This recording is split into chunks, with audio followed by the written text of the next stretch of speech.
Hello, and welcome to Skyrim Lore to sleep to. If this is your first time joining us, make sure to hit that like and subscribe button. Tonight's reading, A Brief History of the Empire, Part 2.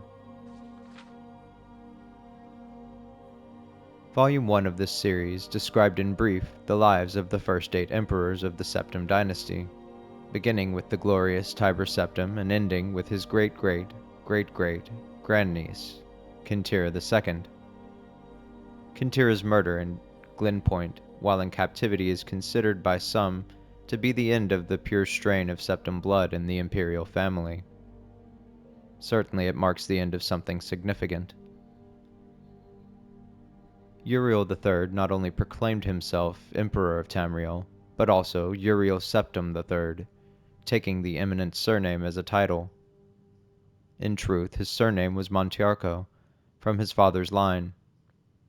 In time, Uriel III was deposed and his crimes reviled, but the tradition of the taking of the Septim name as a title for the Emperor of Tamriel did not die with him. For 6 years, the War of the Red Diamond, which takes its name for the Septim family's famous badge, tore the empire apart. The combatants were the 3 surviving children of Pelagius II, Potema, Sepphoris, and Magnus, their various offspring. Potema, of course, supported her son Uriel III, and had the combined support of all of Skyrim and northern Morrowind. With the efforts of Sepphoris and Magnus, however, the province of High Rock turned coat. The provinces of Hammerfell, Somerset Isle, Valenwood, elsewhere in Black Marsh, were divided in their loyalty, but most kings supported Sepphoris and Magnus. In 3rd Era 127, Uriel III was captured in the Battle of Ikidog in Hammerfell. En route to his trial in the Imperial City, a mob overtook his prisoner's carriage and burned him alive within it. His captor and uncle continued on to the Imperial City, and by common acclaim was proclaimed Sepphoris I, Emperor of Tamriel. Sepphoris's reign was marked by nothing but war. By all accounts, he was kind and intelligent man, but what Tamriel needed was a great warrior, and he, fortunately, was that. It took an additional 10 years of constant warfare for him to defeat his sister Potema, the so-called Wolf Queen of Solitude who died in the siege of her city-state in the year 137. Sepphoris survived his sister by only 3 years. He never had time during the war years to marry, so it was his brother, the 4th child of Pelagius II, who assumed the throne. The Emperor Magnus was already elderly when he took up the imperial diadem, and the business of punishing the traitorous king of the War of the Red Diamond drained much of his remaining strength. Legend accuses Magnus's son and heir Pelagius III of patricide, but that seems highly unlikely for no other reason than that of Pelagius was king of Solitude following the death of Potema, and seldom visited the imperial city.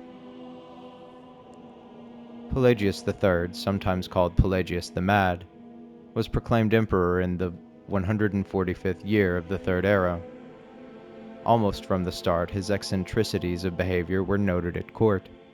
He embarrassed dignitaries, offended his vassal kings, and on one occasion marked the end of an imperial grand ball by attempting to hang himself.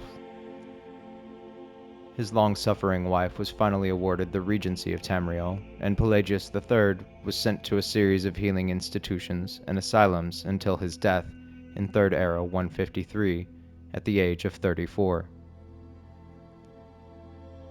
The Empress Regent of Tamriel was proclaimed Empress Kateria the First upon death of her husband. Some who do not mark the end of the Septim bloodline with the death of Kintira II consider the ascendancy of this dark elf woman the true mark of its decline. Her defenders, on the other hand, assert that though Kateria was not descended from Tiber, the son she had with Pelagius was, so the imperial chain did continue.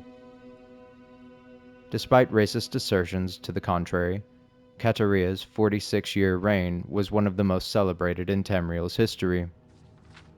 Uncomfortable in the imperial city, Kateria traveled extensively through the empire, such as no emperor had ever since Tiber's day. She repaired much of the damage that previous emperors' broken alliances and bungled diplomacy created. The people of Tamriel came to love their empress far more than the nobility did. Kateria's death in a minor skirmish in Black Marsh is a favorite subject of conspiracy-minded historians. The sage Montelius's discovery, for instance, of a disenfranchised branch of the Septim family and their involvement with the skirmish was a revelation indeed.